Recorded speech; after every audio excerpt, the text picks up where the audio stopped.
បាទស្រឿងបងនេះមុំមកផឹកទឹកមកនេះផឹកទឹកឲ្យវាហៅទៅនោះវាហៅទៅនោះ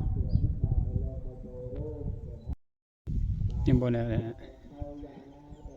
ផឹកទឹកហ្នឹងហើយវាហៅទៅនោះហៅទៅត្រង់ដើមថ្នោតតាមទៅមើលអរគ្នា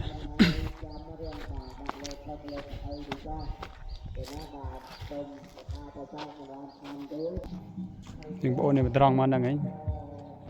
ដូចមានកន្លែងណាគួរនៅ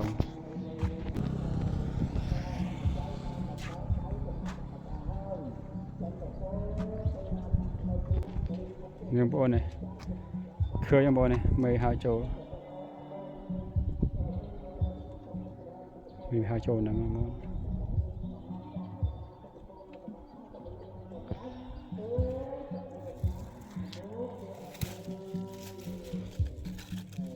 អូឃើញមកនេះនេះនៅក្រោមនេះ